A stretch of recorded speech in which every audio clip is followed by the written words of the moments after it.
People are waking up. They're waking up, and this is funny. This is from Super H-Town Swag. I like that name. He left this comment on What Kind of Hustler Are You? The American Hustler Podcast, number 4. Glendon, can you discuss this Yahoo Finance article in your next video? It proves everything you've been saying for the last few years. Thanks for watching for so long. College graduates may be stuck in low-skilled jobs. All right, let's chop this up. Let's really chop it up and look into what's going on. Because the thing is, I made my first attack video of the college degree just 2 years ago, and people were like, oh, you're crazy. And just, full disclosure, I'm a college dropout. Full disclosure. And people are like this and this, and then I made another one, and every time, I will be honest, the last time the blowback was not as great as it was the first time, because there's article after article after article, and I'm going to leave you a link of one I just found before doing this video, that the purported value of a college degree is not what it used to be. Now let's really discuss it. Why is that? Number one, the world has changed. It has changed tremendously. It used to be, if you were born in the United States of America, you had a head start that was incredible compared to a lot of people in the rest of the world. That's no longer true. There are certain parts of the world that not only have caught up with us, they've passed us in terms of technology, medicine, and education. So just that de facto lead start you used to have 30, 40, 50 years ago, it doesn't exist anymore. What's another reason?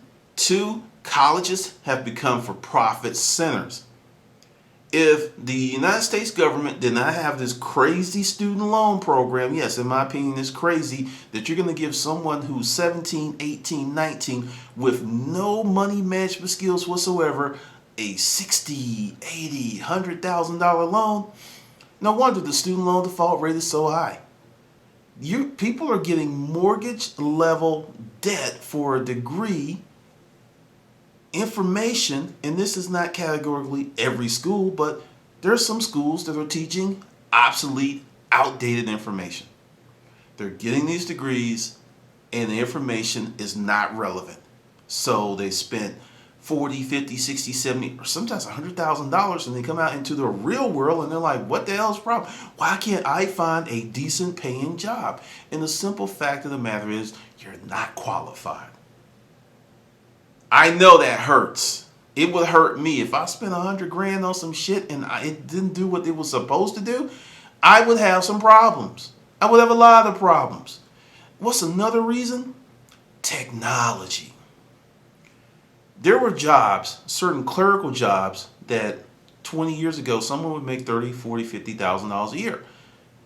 Those jobs have disappeared. They're never coming back.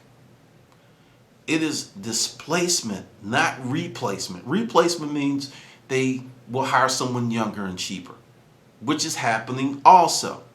But what's really happening at a rapid pace is displacement. You're being displaced and disrupted by technology. If an algorithm can do your job, at some point it will, if it's not already working on it. It's coming. And this leaves a large group of people who are ill-prepared for the future economy because they don't understand, they don't have a financial education. A financial education teaches you things such, and this is not about saving money. That's your personal financial plan. A financial education is, you look at the world totally different.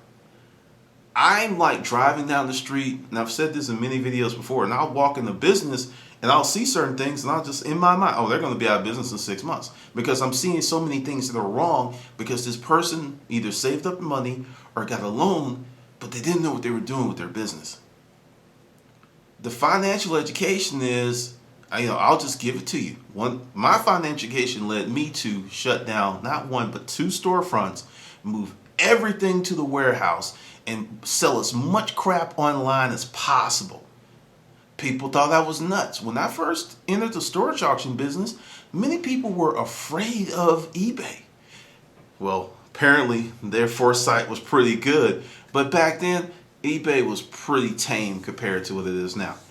They were not selling online. There was a lot of people that didn't know about Craigslist. There's a lot of people that didn't know about Amazon. It's 2013, and you still have a large segment of resellers who are not using those portals. They're not, and they're just kicking themselves in their own ass with a big old lead-based boot. Because the thing is, get the book, The Long Tail. This is what we're gonna. This is what's gonna happen. You're gonna have a few companies, a handful, like maybe two handfuls, that are gonna have widespread brand recognition, crazy mad sales. The rest of us, I include myself in that, is gonna be, you're gonna get a customer and you're gonna have a long tail of sales. It's gonna be small, frequent sales versus the big sales. You're gonna have to develop recurring customer base. You're gonna have to do it. It's not going to be like, well, I want to know. You're going to have to do these things to capture customers and keep them and just continue to sell. It's like you're going to sell a lot, but you're not going to be, unless you make your own products, just to be clear. That's one of the reasons, there's so many people who look at me and they can't understand what I'm doing. I'll just give you my background.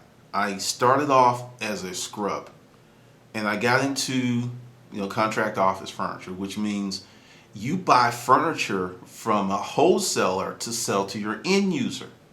There's a big cost in that supply chain. There's a huge cost. I was $100,000, $120,000, $200,000 in debt every month because of account receivables. Then I would get paid. Then I would pay people. Then I would get paid. I hated that cycle. It drove me crazy. That's one of the reasons that the storage auction business was so sweet to me. Because it's about perspective. I would go out and spend $1,000 and make $300 or $400, or I would spend $100 and make $300 or $400. The profit margin was completely inverted compared to doing business where you buy a new product, you mark it up and resell it. Because in that business model, compression pricing is hitting everybody. So, but the cost of building that item, it's going to pretty much stay the same. And with fuel costs and everything, it may even go up a little bit. And they're trying to make this stuff as cheap as possible. And if they cut corners and make it too cheap, then the product is not going to be good.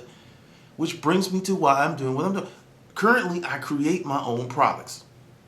Books, webinars, video. I am creating my own content. I am now the factory. I am the distributor. And I'm the salesman. Okay, so I get paid for making it. I get paid for distributing it. I get paid for selling it. In my other careers, I was only getting paid for one part of that food chain, usually the selling end. So when you're building a financial education, you start to understand this stuff, and you start looking at the world totally different. Because I laugh at people. It's like, he's trying to sell information. You damn Skippy. I'm trying to sell information. I write erotica. I write poetry. I am selling as much organically generated content as I possibly can. I'm going to pimp the hell out of that shit because the profit margins are sick. I sell a book that I wrote. I wrote that book once, and I sell that book thousands of times. And you wonder why I do what I do? That speaks to your level of financial education, because anyone that has been in the business world and has had to deal with code enforcement, government regulations, taxes, crazy stuff, they will look at me and go, brother, I understand.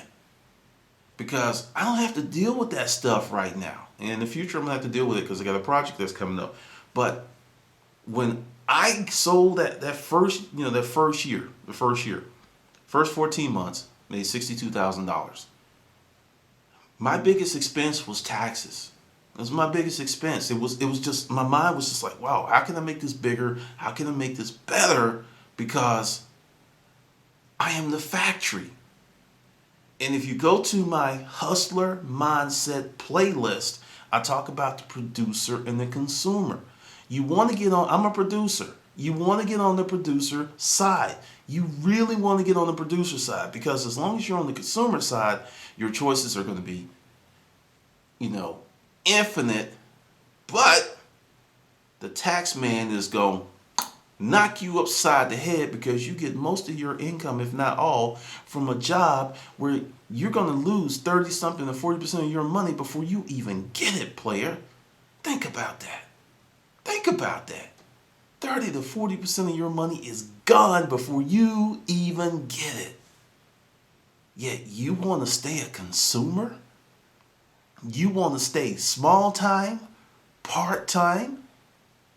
So that's the deal. When you get a financial education and a business education in the real world, dealing with real customers, real problems, you look at things totally different. Now, with the degree thing, I will say it. You know, there's a lot of people that will not say it, but I'm going to say this: unless you're going to medical school, unless you're going into an engineering field that's with jobs where they're begging for people, whatever you go into school for, if there is not like a huge pool of want for that person, don't go to school. Apprenticeship, go to trade school, go somewhere and get you some skills where you can support yourself while you kind of figure this thing out. Because if you get in that level of debt, and this once again comes from my financial education, let's talk about that. You get a degree,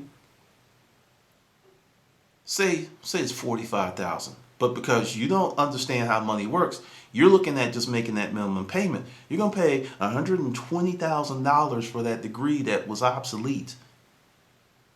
That's going to impact your life for the next 20, 30, 40 years, however long it takes you.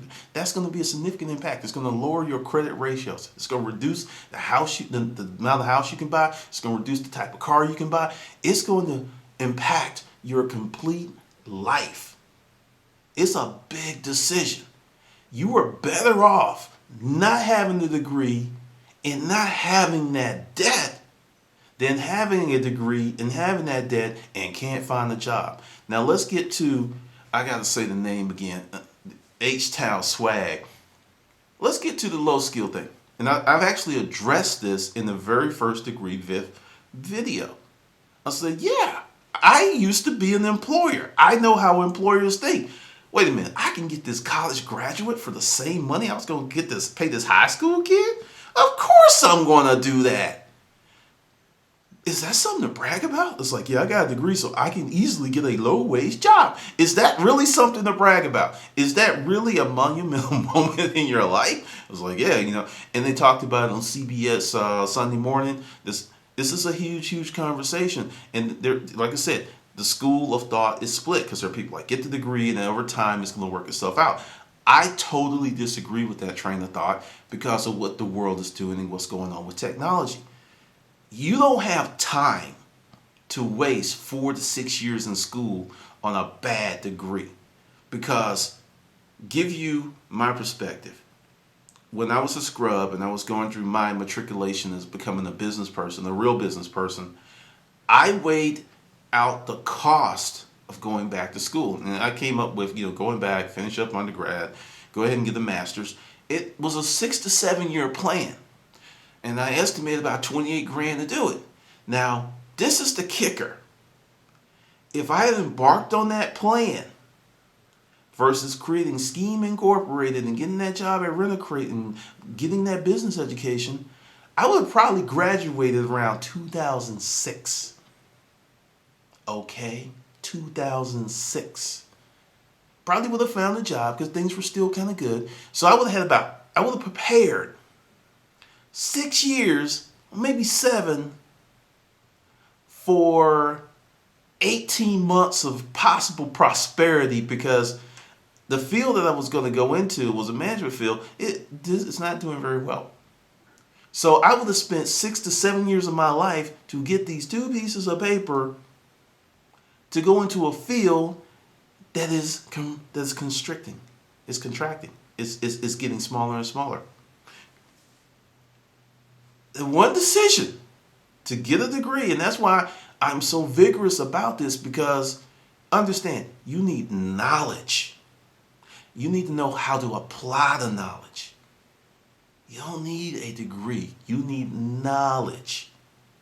You need information.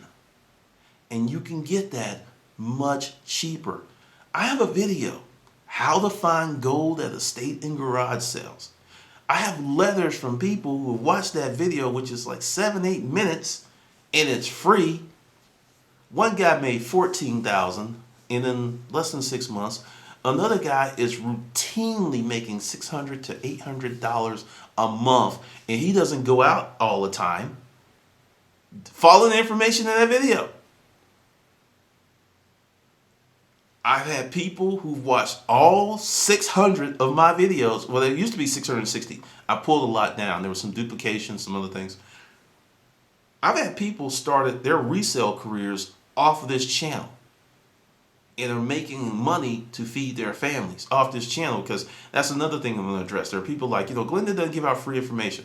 Glendon has 115 hours of business information on this channel. You're right, I don't give it out. You must actually go to the channel, sit down, and watch and earn that education by paying attention. So that's one of the reasons I kind of laugh when people are like, "Oh, you didn't help out people." It's one of those things. But the future is set. There are many people who are amazingly smart. They receive very good grades in school.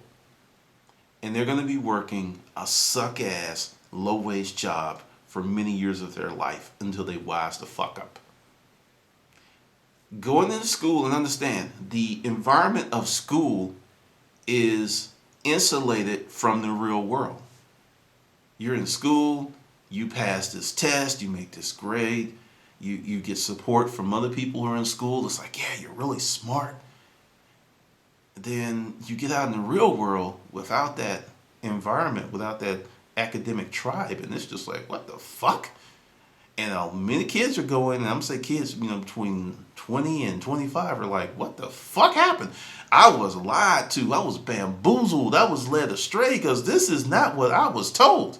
And the reality is, right now, we're on the precipice of something huge in the terms of shift of technology, society, and jobs. This thing with, the job report creating new jobs, there will always be new jobs minute, but they're going to be in the service sector because this is your choice. You become a producer or one of those people in one of those in that small field of a profession that is needed, such as a doctor, a nurse, and even those specialties have some issues. Even those specialties, there's a point where at times in certain geographic locations, nurses can't find jobs. In other places, they want, it's weird. It used to be, didn't matter where you were in the United States. If you were a nurse, you had a job. That's no longer true. That should tell you something. Medicine is going through compression. Medicine is going through a lot of changes. There are docs who are opting out of insurance, setting up their own boutique practices because they can't take it anymore with the rules and the regulations of insurance. They can't deal with it anymore because it's so convoluted. The average doctor has to hire either an employee or a team of employees at the tune of 30, 40, 50,000 apiece to manage the insurance, which adds to your medical bill an element that has nothing to do with patient care. But it's an expense that has to be there because the doctor has to pay it to make sure that they are up to code. And if they I used to work in the medical field. If you mark the wrong code with Medicare, that could be considered fraud. You mark the wrong code and they get paid for it, that could be fraud. There's so many bad things that can happen from just a few simple mistakes. Crazy stuff that can happen. Doctors losing their license, going to jail. Yes, jail. Because they didn't have the right people in their medical billing department. Medical billing is a trip. And it was a trip when I was in it, and I haven't been in the field, 13, 14 years. I can only imagine what people are going through right now because it just got worse. So if you want to go ahead and get a degree and believe and drink that Kool-Aid, go right ahead. But 6 years from now, you come back to this YouTube channel and you watch this video and you like, damn, that brown dude was right. Oh, damn, he was fucking right, because it's not going to get any better. I'll be the first one. Don't go to school. Sit down and come up with a real plan. My advice to you as a young person: take 2 years and do something with your life. Not 2 years and sit around with your thumb up your ass, like trying to, I'm just trying to figure. No, do something. Join the Peace Corps. Join the military. Go out, do something, get some experience in something. Sitting at home and just kind of trying to figure it out, you're not going to figure out shit. You're going to figure out more by being engaged in life and doing things than just sitting around wondering. That's how we as humans are. So I'm going to say, hey, or start a business. If you're 16, 17, 18, start a business. You're going to learn so much more by starting that business that's going to put you head and shoulders above your peers. Seriously, you have the internet. You can do eBay. You can do Craigslist. I don't want to hear that crap about, oh, is it dangerous? Getting the fuck up in the morning is dangerous. Stop that shit. That is some of the weakest thing. It's like, I'm not going to do something because it's inherently dangerous. Every time you get in your car, you could be in an accident. That's dangerous. More people die from car wrecks than gunshot wounds every year. Are we going to stop driving? No, we try to make the cars safer. We put in more features. That's what we do. We don't just stop doing it because it's potentially dangerous. We try to mitigate the danger. So stop with that weak, I'm not going to do it because I could possibly fail. You sound like a scared little bitch. Yeah, you could fail, and that's good for you, because as you fail, you learn things, you keep things, and you grow. The more you fail, the more successful you will be. Why?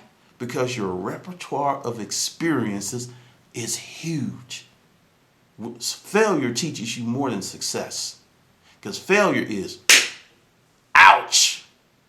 And every scar on your body, unless you've had it for 20, 30 years, you remember when you got it, and if it was real painful, and if it still hurts, it's like, So go out there, create a business. The opportunities are infinite on creating a business. The opportunities to get jobs are very finite. It just is. And another thing that's about to happen to a very large group of people is ageism. I have a number of friends who are going through it. They're in their late 40s, early 50s, and they've hit that wall. If you're not on that corporate track where you get to a certain point before you turn a certain age, you are going to be regulated to the netherworlds of corporate mediocrity, if not booted off the plantation.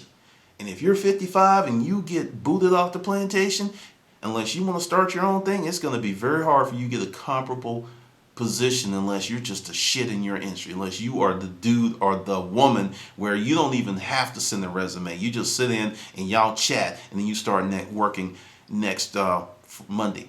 And that's something else that happened to me as I was growing from Scheme Incorporated and building my business and financial education. I didn't look for my last few jobs. They found me. That's another thing you need to do. If you want to stay in the world of jobs, you have to become excellent at what you do, to the point that people come find you. It's a totally different conversation when they want you versus you going in with resume in hand and begging for a job. That's one of the reasons, and I'm American as shit. Yep, guilty all day long. I'm guilty, man. And the reason is, my last two jobs, they got me. They just like, hey, would you work for our company? I'm gonna tell you, it's a fucking flattering ass thing when someone's saying, hey, would you work for our company, and offering you a 6-figure job. That's some flattering shit. Sorry. And once again, I'm a college dropout. And let's talk about that. And I keep bringing that up because there are many people who feel like shit because they didn't go to school. Let that shit go. That does not define you. It does not make you. And you're not stupid. It's a narrative that was put in place by the world that used to be effective. It's no longer effective. You didn't go to school and you're 30? Fine. You're 40? Fine. You're 50? Fine. You're 60? Fine. As long as you're able to get up, you have mobility, and you have the ability to think, you can create a business. I'm not going to tell you it's going to be easy, but I'm going to tell you it's doable. It's doable. And you can create a small business that throws off a net profit of 50, 60, 70, 80,000, and that's going to be 2 to 3 times more money than you're going to make working that low wage service job. You will work more hours, but the satisfaction will be greater. you'll be more proud of yourself than you've ever been before, because you're making it in a hard world where you're seeing people fall to the left, to the right like flies. They're getting zapped by a fly buzz. It's like bzz, bzz, bzz. They're getting, you just steadily flying along because you are fucking super fly. You've got Teflon wings. You go by that thing and it goes bzz, and you're like, ha! Not me today, bitch. And you just keep flying and doing your fly thing because you've built up some energy and strength. But seriously, do not let that define you. I remember Michael Shanley, the owner of Rent-A-Crate, we were at a trade show and he was just talking about, because Michael was a really good dude. He was a really good dude. He was hard as hell on you as a boss, but he was fun as shit to party with. Michael, like, get a little dance. I mean, shit, he get on dance for it. Dude was the shit. He was one of my mentors. And he's like, Glendon, a lot of people, they usually regret not going to college. And I remember that conversation because I had just went through that process of, hey, am I going to go back to school? And it was still kind of fresh, and I was just kind of thinking about it. And here it is in 2013. I don't regret it at all, because if I made that decision, I would be fucked right now. So I don't regret it at all. And there's a lot of people who wish they had not gone to school, not for the fact that they didn't get good information, for the fact that they wouldn't have that heavy ass student loan debt that's like a noose around their neck. Student loan debt you can't get rid of anymore. You can't discharge it in bankruptcy. Some cases you can join a certain organization and get some of it forgiven, but that's a serious program and it's going to require years. And I would say if you have something like that open to you, get on it, take it, because these things are not, they're deadly. They can fuck up your life when you're 60 and 70, and they can start garnishing your Social Security if it's still around. But don't get caught up in that whole college thing. Get caught up in that knowledge thing. I will tell you, if you listen on audio tape to 60 books this year, and then take that information and actually apply it, you'll be one of the most educated people in your circle of friends. I'm serious. 60 good, solid business books. Currently, HMS 300 Book Club is closed because of the hacking incident. And I got so behind, I was just like, look, I'm going to close this. Just take care of the people who are in there. Get that stuff out, and then I'm going to reopen it. But when I reopen it, and I'll announce that, there's going to be those books that I think you should read that have benefited me. There's going to be a book list, there's going to be a book club, and there's going to be discussion about principles and concepts of these books, because essentially, Lead the Field by Earl Nightingale, The Power of Your Subconscious Mind. I recently gave a friend that book the other day because I think they need it. And Super Learning. Those 3 books gave me the foundation to pretty much learn anything I need to learn and then create businesses out of nothing. That's a heavy ass skill to have, because everything you see in my place, everything, this camera, all this came from business income. This came from business income. Every last bit of this stuff, I pay on, and I sit back and I'm like, man, you get to a certain point where it's just like, I can do this shit.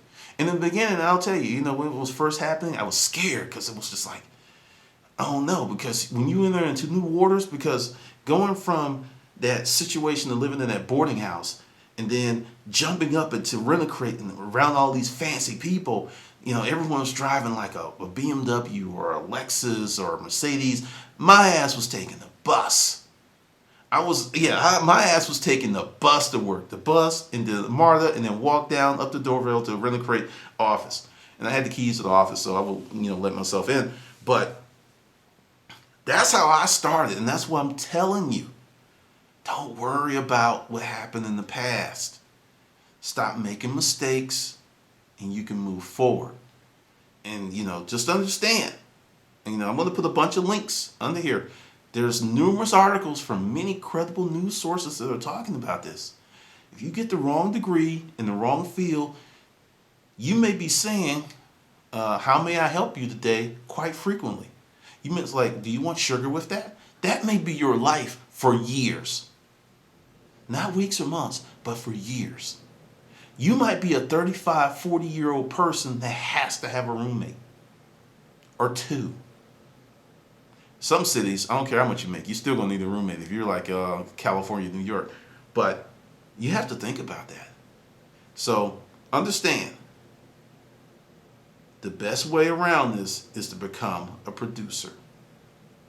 create, build, do something bigger than you've ever done before.